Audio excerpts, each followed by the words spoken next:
ಯಾರು ಹಾಂ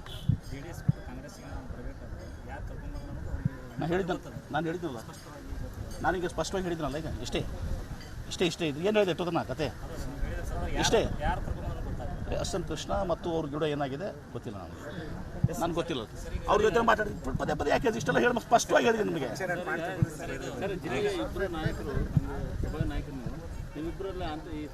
ನಮ್ಮಲ್ಲಿ ಯಾವುದೂ ನೋಡಿ ಪಕ್ಷದ ವಿಚಾರ ಬಂದಾಗ ನಮ್ದು ಯಾವುದೂ ಕೂಡ ಇದು ಇಲ್ಲ. ನಾವು ಒಗ್ಗಟ್ಟಾಗಿ ನಾವು ಒಬ್ಬನೇ ಇಲ್ಲ, ಪಕ್ಷ ಎಂಟೈರ್ ಪಕ್ಷ ಅವತ್ತೊಂದು ದಿವಸ ಒಗ್ಗಟ್ಟಾಗಿದ್ದೀವಿ. ಇವೊಂದು ಕೆಲವೊಂದು ತಪ್ಪು ಕಲ್ಪನೆಗಳು, ತಪ್ಪು ಸಂದೇಶಗಳು ಇದನ್ನು ಮಾತಾಡ್ತಿರಲಿಲ್ಲ. ಯಾಕಂದ್ರೆ ಪದೇ ಅವ್ರು ಮಾತನಾಡ್ತಾ ಇದ್ದಾರೆ. ಅವ್ರು ಮಾತಾಡ್ತಿದ್ರೆ ಅವ್ರು ತಮ್ಮ ಮಾತಾಡ್ತಾ ಇದ್ದಾನೆ. ಅವ್ನ ಸಂಬಂಧ ಏನು ಗೊತ್ತಿಲ್ಲ. ಅವನು ಬಿ ಜೆ ಪಿದಾಗ ಸಹೋದರ ಯಾರು ವಿಜುಗೌಡ ಪಾಟೀಲ್ ಅವ್ನು ಮಾತಾಡ್ತಾನೆ. ನಮ್ಮ ಸಹೋದರರು ಮತಕ್ಷೇತ್ರ ಬಿಟ್ಟು ಕೊಟ್ಟರು ಅಂತ ಅದಕ್ಕೆ ಹೇಳಬೇಕಾಗಿದೆ. ಹೇಳಿದ್ದೀನಿ, ನಾನು ಹೇಳಿದ್ದೀನಿ ಇವ್ರನ್ನ ಕಾಂಗ್ರೆಸ್ ಪಕ್ಷಕ್ಕೆ ಕರ್ಕೊಂಬಂದದ್ದು ನಾನಲ್ಲ. ಎಸ್ ಎಂ ಕೃಷ್ಣ ಅವ್ರಿಗೆ ಇವರು ಸೋರ್ಗಾವಿಯವರು ಭೇಟಿಯಾಗಿದ್ದರು. ಎಸ್ ಎಂ ಕೃಷ್ಣ ಅವರು ಕರೆದು ಮಾತಾಡೋ ಅಂತೇಳಿ ಒತ್ತಾಯ ಮಾಡಿದರು ನನಗೆ. ಅವಾಗ ಕರೆದು ಮಾತಾಡಿದಾಗ ನಿಮ್ಮ ಇಂಟ್ರೆಸ್ಟು ನಂದೇನು ಇಂಟ್ರೆಸ್ಟ್ ಇಲ್ಲಪ್ಪ ಅಂತ ಹೇಳಿದೆ ನಾನು. ಆವಾಗ ನಾನು ಅವ್ರ ಜೊತೆನೇ ಮಾತಾಡ್ತೀನಿ ಅಂತ ಹೇಳಿದ್ರು. ಎಸ್ ಎಂ ಕೃಷ್ಣ ಅವ್ರ ಜೊತೆ ನಮ್ಮ ಜೊತೆ ಮಾತಾಡಿದ್ರು, ಅವ್ರ ಜೊತೆನೇ ಮಾತಾಡ್ತು ಹೋದ್ರು. ನಂದೇನು ಸಂಬಂಧ ಬರ್ತದೆ ರೀ? ಅವ್ರ ಜೊತೆನೇ ಮಾತಾಡಿದ ನನಗೇನು ಗೊತ್ತು, ಅವ್ರ ಜೊತೆ ಏನು ಮಾತಾಡಿದ್ರು ನನಗೆ ಗೊತ್ತಿಲ್ಲ. ಇದು ಸತ್ಯ. ರಸ್ತೆಗೆ ತುಳಸೋದು ಕೂಡ್ತದೆ. ಹೀಗಾಗಿ ಭಾಳ ದಿನದಿಂದ ಆ ಜನರ ಆಶಯ ಇತ್ತು. ಹೀಗಾಗಿ ನಾವು ಮೊದಲು ಶಿವಗುಣಶಿಯಿಂದ ಮಮದಾಪುರವರೆಗೆ ಮಾಡಿದ್ವಿ. ಈ ರೈತನ ಕಂಟಿನ್ಯೂಷನ್ ಮಾಡಬೇಕು ಮೊದಲಿಂದ ಇತ್ತು. ಈಗ ಅದನ್ನು ಹಣವನ್ನು ಒದಗಿಸಿ ಒಟ್ಟು ಟೆಂಡರನ್ನು ಕೊಟ್ಟಿದ್ದೀವಿ. 6 ತಿಂಗಳು 8 ತಿಂಗಳಲ್ಲಿ ಇದನ್ನು ಮುಗಿಸಿ ಎಷ್ಟು ಮುಗಿಸಿ ಇವತ್ತು ದಿವಸ ಜನರಿಗೆ ಅನುಕೂಲ ಆಗುತ್ತೆ. ಯಾಕಂದರೆ ಕಬ್ಬು ರೈತರು ಆಮೇಲೆ ಜನರು ಹೋಗಲಿಕ್ಕೆ ಎಲ್ಲನೂ ಕೂಡ ಅನುಕೂಲ ಆಗ್ತದೆ. 30 ಕೋಟಿ ರೂಪಾಯಿ ನಾವು ಲೆಕ್ಕ ಇಟ್ಟಿಲ್ಲ. ಅದಷ್ಟೇ ನಾನು ಶಾಸಕನಾದ ಮೇಲೆ ಬಹುಶಃ ಕೋಟ ಬಬಲೇಶ್ವರ ಎಲ್ಲ ಕೂಡಿದರೆ ಕನಿಷ್ಠ ಪಕ್ಷ ಒಂದು 10,000 ಕೋಟಿ ರೂಪಾಯಿ ಅಷ್ಟು ಅನುದಾನದ ನೀರಾವರಿ ಇರ್ಬೋದು. ಕುರ್ಚಿ ಬಬಲೇಶ್ವರ ಒಂದೇ 3,600 ಕೋಟಿ ಆಗ್ತದೆ. ಎಲ್ಲವೂ ಕೂಡಿ ಸುಮಾರು 10,000 ಕೋಟಿಯಷ್ಟು ಕಳೆದ 20-25 ವರ್ಷದಿಂದ ಹೊಸದಾಗಿ ಹುಬ್ಬಳ್ಳಿ ಸೇರಿಕೊಂಡಿದ್ದು. ಮೊದಲು ಇಲ್ಲಿ ರಸ್ತೆಗಳು ಏನೂ ಇರಲಿಲ್ಲ. 2004ರಿಂದ ಇದು ಪ್ರಾರಂಭ ಮಾಡಿದ್ರು. ಮಮದಾಪುರ ಹುಬ್ಬಳ್ಳಿ ನಮ್ಮಲ್ಲಿ ಇರಲಿಲ್ಲ. ಇದು ಇಲ್ಲೇ ಸ್ವಾಮಿಗಳು ಇಲ್ಲೇ ಇದ್ದಾರೆ. ಈಗೆಲ್ಲ ಮಮದಾಪುರ ಹುಬ್ಬಳ್ಳಿ ಎಲ್ಲ ರಸ್ತೆಗಳು, ಗುಡಿಗುಂಡಾರಗಳು, ಕೆನಲ್ ದಾರಿ ಎಲ್ಲನೂ ಕೂಡ ಸ್ವಲ್ಪ ಕೆರೆ ತುಂಬುವಂಥದ್ದು. ಮಮದಾಪುರ ಕೆರೆ ತುಂಬುವುದಂಥ ಐತಿಹಾಸಿಕ ಮಮದಾಪುರ ಕೆರೆ 1600 ಎಕರೆ ಇವತ್ತು ದಿವಸ ವಚನ ಹೇಳಿ ಬೈಲಲ್ಲಿ ನಾನು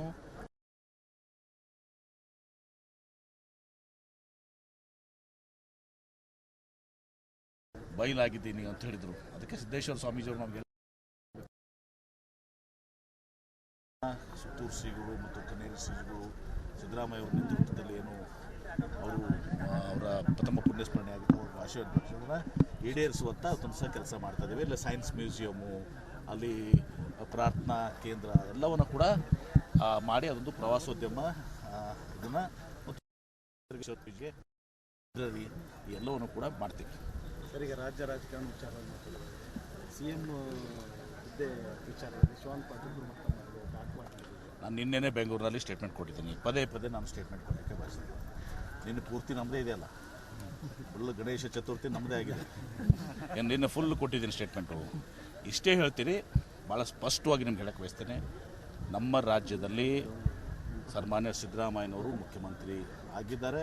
ಅವರು ಮುಖ್ಯಮಂತ್ರಿಯಾಗಿ ಮುಂದುವರಿತಾರೆ. ಅತ್ಯಂತ ಸ್ಪಷ್ಟವಾಗಿ ಹೇಳ್ತೀನಿ. ಈ ಮೂಡ ಹಗರಣ ಗಿಂಡ ಏನೂ ಕೂಡ ಇವತ್ತು ದಿವಸ ಸಿದ್ದರಾಮಯ್ಯನವರು ಅದರಲ್ಲಿ ಹುರುಳು ಇಲ್ಲ, ಅದರಲ್ಲಿ ಅವ್ರ ಪಾತ್ರನೂ ಇಲ್ಲ. ಯಾರಾದರೂ ತಿಳ್ಕೊಂಡಿದ್ರೆ ಈ ಮೂಡ ಹಗರಣದಲ್ಲಿ ಸಿದ್ದರಾಮಯ್ಯನವ್ರಿಗೆ ಹಾಗೆ ಆಗ್ತದೆ ಹಿಂಗೆ ಆಗ್ತದೆ ಅಂತೇಳಿ ನೀವು ಮಾಧ್ಯಮದಲ್ಲಿ ಇವ್ರ ಮಾತು ಕೇಳಿ ಹಾಕ್ತಿರ್ತೀರಿ. ಅದು ಯಾವುದೂ ಆಗೋದಿಲ್ಲ. ನ್ಯಾಯದಲ್ಲಿ ನಿಶ್ಚಿತವಾಗಿಯೂ ಕೂಡ ಸಿದ್ದರಾಮಯ್ಯನವ್ರ ಪರವಾಗಿಯೇ ಆಗ್ತದೆ, ನ್ಯಾಯ ಸಿಗ್ತದೆ. ಆವಾಗ ಈ BJPಯವರು ಪಶ್ಚಾತ್ತಾಪ ಪಡುವಂಥ ಪ್ರಶ್ನೆ ಹೇಳಿದ್ದೆ ನಾನು ಬರ್ತದೆ. ಸಿದ್ದರಾಮಯ್ಯವರು ಮುಖ್ಯಮಂತ್ರಿ ಆಗಿದ್ದಾರೆ, ಸಿದ್ದರಾಮಯ್ಯವರು ಮುಖ್ಯಮಂತ್ರಿಯಾಗಿ ಮುಂದುವರಿತಾರೆ. ಹಾಗಾಗಿ ಯಾವುದೂ ಸಂಶಯ ಬೇಡ, ಸ್ಪಷ್ಟ. ಮತ್ತು ನಾವು ಎಲ್ಲರೂ ನ್ಯೂಸ್ ಹೇಳ್ತೀನಿ, ಎಲ್ಲರೂ ನಾವು ಸಿದ್ದರಾಮಯ್ಯ ಜೊತೆಗಿದ್ದೀವಿ. ಕ್ಯಾಬಿನೆಟ್ಟಲ್ಲಿ ನಿರ್ಣಯ ಮಾಡಿದ್ದೀವಿ. AICC ಅಧ್ಯಕ್ಷರು ಮಲ್ಲಿಕಾರ್ಜುನ್ ಖರ್ಗೆ ಹಿಡ್ಕೊಂಡು ಸೋನಿಯಾ ಗಾಂಧಿಯವರು, ರಾಹುಲ್ ಗಾಂಧಿಯವರು ಮಂತ್ರಿಗಳು, ಶಾಸಕರು, ಪಕ್ಷದ ಎಲ್ಲ ಕಾರ್ಯಕರ್ತರು, ಪದಾಧಿಕಾರಿಗಳು ಸಿದ್ದರಾಮಯ್ಯನವ್ರ ಬೆನ್ನಿಗೆ ನಾವು ಇದ್ದೀವಿ. ಹೀಗಾಗಿ ಆ ಒಂದು ವಿಚಾರದಲ್ಲಿ ನಾನು ಭಾಳ ಸ್ಪಷ್ಟವಾಗಿ ಹೇಳ್ತೀನಿ, ಸಿದ್ದರಾಮಯ್ಯವರು ಮುಖ್ಯಮಂತ್ರಿ ಆಗಿದ್ದಾರೆ, ಮುಖ್ಯಮಂತ್ರಿಯಾಗಿ ಮುಂದುವರಿತಾರೆ. ನೋಡಿ, ಪಕ್ಷ ದಿಲ್ಲಿಗೆ ಹೋಗ್ಬಾರ್ದು. ನಾನು ನಾಡ್ದು ದಿಲ್ಲಿ ಹೋಗ್ತಾ ಇದ್ದೀನಿ. ಯಾಕೆ ಹೋಗ್ತಾ ಇದ್ದೀನಿ ಅಂದರೆ ನಾನು ಕೆಲವೊಂದು ನಮ್ಮ ಕೇಂದ್ರ ಸಚಿವರು ಭೇಟಿಯಾಗಿ ಹೋಗ್ತಾ ಇದ್ದೀನಿ. ಅದರ ನಂತರ ಅಂಬಾಸಿಡರ್ಸ್ ಭೇಟಿ ಆಗೋದಿದೆ. ತಪ್ಪೇನು ಒಬ್ಬರು ದಿಲ್ಲಿಗೆ ಹೋಗ್ತಿರ್ತಾರೆ, ಪಕ್ಷದ ವರಿಷ್ಠರು ಭೇಟಿಯಾಗಿ ಆಗ್ತಿರ್ತಾರೆ. ಏನು ತಪ್ಪಿದೆ ಅದರಲ್ಲಿ? ನೋಡಿ, ಯಾರೇ ಇರಲಿ, ಸತೀಶ್ ಜಾರಕಿಹೊಳಿ ಇರಲಿ, ಎಂ ಬಿ ಪಾಟೀಲ್ ಇರಲಿ, ಮತ್ತೊಬ್ಬರಿರಲಿ, ಇವತ್ತು ನಮ್ಮ ರಾಜ್ಯದಲ್ಲಿ ಸಿ ಎಂ ಕುರ್ಚಿ ಖಾಲಿ ಮುಖ್ಯಮಂತ್ರಿ ಇದ್ದಾರೆ. ಶಿವಾನಂದ ಪಾಟೀಲ್ ಇರ್ತಾರೆ. ನಾನು ಎಂ ಬಿ ಪಾಟೀಲ್ ಅವರ ವಿರೋಧವಾಗಿ ಹೇಳಿಲ್ಲ, ಆದರೆ ಅವ್ರಿಗಿಂತ ಸೀನಿಯರ್ ಇದ್ದಾರೆ ಅಂತ ಹೇಳಿದ್ದೀನಿ. ನೋಡಿ, ನಾನು ಹೇಳ್ತೀನಿ ಕೇಳಿ, ನಾನು ಪದೇ ನೀನು ಉತ್ತರ ಕೊಟ್ಟಿದ್ದೀನಿ. ಇದಕ್ಕೆ ಎಂ ಬಿ ಪಾಟೀಲ್ಕಿಂತ ಸೀನಿಯರ್ ಯಾರಾದಿದ್ರೆ ಇವತ್ತೊಂದು ದಿವಸ ನಾನು ಡಿ ಕೆ ಶಿವಕುಮಾರ್ ಅವರು, ಸತೀಶ್ ಜಾರಕಿಹೊಳಿಗಿಂತ ನಾನು ಸೀನಿಯರ್ ಇದ್ದೀನಿ, ಪರಮೇಶ್ವರು, ನಾವೆಲ್ಲ ಒಂದೇ ಇದರಲ್ಲಿದ್ದೀವಿ. ನಾನು ಎಂ ಬಿ ಪಾಟೀಲ್ಕಿಂತ ಸೀನಿಯರ್ ಅಂದಾಗ ಡಿ ಕೆ ಶಿವಕುಮಾರ್ ಅವರು, ಸತೀಶ್ ಜಾರಕಿಹೊಳಿ ಅವರು, ಪರಮೇಶ್ವರ್ ಎಲ್ಲರಿಗಿಂತ ಸೀನಿಯರ್ ಆದಂಗೆ ಆಯಿತು. ಅವ್ರು ಯಾರು ಇದ್ರೆ ಅದು ಮಲ್ಲಿಕಾರ್ಜುನ ಖರ್ಗೆ ಅವರು, ಸಿದ್ದರಾಮಯ್ಯ ಅವರು ನಮಗಿಂತ ಸೀನಿಯರ್ಸ್, ಆರ್ ದೇಶಪಾಂಡೆ ಇದ್ದಾರೆ, ಇಲ್ಲ ಅಂತಲ್ಲ. ಆದರೆ ಮುಖ್ಯಮಂತ್ರಿ ಮಾಡುವಂಥ ಸಂದರ್ಭ ಬಂದಾಗ ಈಗ ಇಲ್ಲ, ಈಗ ಕುರ್ಚಿ ಖಾಲಿ ಇಲ್ಲ. ಆವಾಗ ಇದು ಸೀನಿಯಾರಿಟಿ ಜೂನಿಯಾರಿಟಿ ಪ್ರಶ್ನೆ ಬರೋದಲ್ಲ. ನಾನು ಹೇಳಿದ್ದೀನಿ, ಶರದ್ ಪವಾರ್ ಅವರು ಉದಾಹರಣೆ ಕೊಟ್ಟಿದ್ದೀನಿ, ನಮ್ಮಲ್ಲಿನೇ ಇವತ್ತು ದಿವಸ ಗುಂಡ್ರಾವರು ಕೊಟ್ಟಿದ್ದೀನಿ, ದೇವರಾಜ ಅರಸರು ಕೊಟ್ಟಿದ್ದೀನಿ. ನಾನು ನಿನ್ನೆ ನೋಡ್ತಾ ಇದ್ದೆ ಒಂದು ಸ್ವಲ್ಪ, ಅದರಲ್ಲಿ 100 ಜನ ಕಾಂಗ್ರೆಸ್ನಲ್ಲಿ, ನಮ್ಮ ಪಕ್ಷದಿಂದನೂ ಕೂಡ ಬೇರೆ ಪಕ್ಷದಿಂದ ಕೂಡ 28 ವಯಸ್ಸಿನಿಂದ ಒಂದು 100 ಜನ ಇವತ್ತು ದಿವಸ ಮುಖ್ಯಮಂತ್ರಿಗಳಾಗಿದ್ದಾರೆ. ಅದು ಚರ್ಚೆ. ಈಗ ಮುಖ್ಯಮಂತ್ರಿಗಳು ಆಗುವಂಥದ್ದು ಬಿಡುವುದು ಇದು ಅಪ್ರಸ್ತುತ. ಇದು ನಾನು ಹೇಳಿದ್ದು ಮುಂದೆ ಒಂದು ದಿವಸ ನಾನು ಆಗ್ತೀನಿ ಅಂತ. ಮುಂದೊಂದು ದಿವಸ ಆಶೆ ಇದೆ, ದುರಾಶೆ ಇಲ್ಲ. ಮತ್ತು ನಾನು ಆದರೆ ಇವತ್ತು ದಿವಸ ನಾನು ಜನರಿಗೆ ಒಳ್ಳೇದು ಮಾಡಬೇಕು ಅಂತೇಳಿ ನಾನು ನೀರಾವರಿ ಮಂತ್ರಿ ಆದೆ. ಇವತ್ತಿನ ಮಮದಾಪುರ ಕೆರೆ ತುಂಬ್ಯದ, ಇವತ್ತಿಷ್ಟೆಲ್ಲ ಜನ 25 ಹಳ್ಳಿ ಜನ ಸುಖದಿಂದಿದ್ದಾರೆ. ನಾನು ಮುಖ್ಯಮಂತ್ರಿ ಆದರೆ ಒಂದು ದಿವಸ ವಿಜಯಪುರ ಜಿಲ್ಲೆ ಜನರಿಗೆ ಸಂತೋಷ ಅಲ್ಲ, ಕರ್ನಾಟಕ ಜನರಿಗೆ ಸಂತೋಷ ಅಲ್ಲ. ಒಳ್ಳೆ ಕೆಲಸ ಮಾಡ್ತೀನಿ ಆ ವಿಶ್ವಾಸ ನನಗಿದೆ. ಅದು ಈಗ ನಾನು ಸಿದ್ದರಾಮಯ್ಯನವರ ಅಥವಾ ಬೇರೆ ಯಾರೇ ಇವತ್ತು ದಿವಸ ಆಗಲಿ ಪಕ್ಷ ಹೈಕಮಾಂಡ್ ನಿರ್ಧಾರ ಮಾಡಬೇಕಾಗ್ತದೆ, ಕೆಲವೊಂದು ಕೂಡ ಶಾಸಕರು ನಿರ್ಧಾರ ಮಾಡಬೇಕಾಗ್ತದೆ. ಅದನ್ನು ಬಿಟ್ಟು ನಾನು ನಿನ್ನೂ ಕೂಡ ಅದನ್ನು ಹೇಳಿದ್ದೀನಿ, ಮುಖ್ಯಮಂತ್ರಿ ಆಗಬೇಕಾದ್ರೆ ಸ್ವಯಂ ಘೋಷಿತ ಆಗೋಂಗಿಲ್ಲ, ಪಕ್ಷ ನಿರ್ಧಾರ ಮಾಡಬೇಕಾಗ್ತದೆ, ಶಾಸಕರು ನಿರ್ಧಾರ ಮಾಡಬೇಕಾಗ್ತದೆ. ಮತ್ತು ಯಾರನ್ನು ತೆಗೆದು ಮಾಡುವಂಥ ಕೆಲಸಕ್ಕೆ ನಾವು ಕೈ ಹಾಕುವಂಥ ಪ್ರಶ್ನೆನೇ ಬರೋದಿಲ್ಲ. ಸಿದ್ದರಾಮಯ್ಯನವರು ಮುಖ್ಯಮಂತ್ರಿ ಆಗಿದ್ದಾರೆ, ಮುಖ್ಯಮಂತ್ರಿಯಾಗಿ ಮುಂದುವರಿತಾರೆ. ಮುಂದೊಂದು ದಿವಸ ನಾನು ಆಗ್ತೀನಿ, ಅದು ಮಾತಾಡ್ತೀನಿ. ಸರ್, ಶಿವಾನಂದ ಪಾಟೀಲ್ ಜನತಾದಳದಿಂದ ಬಂದಿದ್ದು ಅಂತ ಹೇಳಿದ್ರು. ಅವ್ರು ಹೇಳ್ತಿರೋದು ಸಿದ್ದರಾಮಯ್ಯ ಅವ್ರ ಜೊತೆ ಜನತಾದಳದಿಂದ ಬಂದವರು ಸೀನಿಯರ್.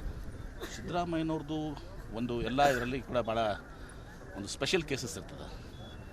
ನಾನು ಸಿದ್ದರಾಮಯ್ಯ ಅವ್ರ ಜೊತೆ ಹೋಲಿಕೆ ಮಾಡ್ಕೊಂಡ್ರೆ ತಪ್ಪಾಗುತ್ತೆ. ಸಿದ್ದರಾಮಯ್ಯ ಅವರವ್ರದ್ದು ಭಾಳ ದೊಡ್ಡ ವ್ಯಕ್ತಿತ್ವ, ದೊಡ್ಡ ನಾಯಕರು ಸಹ.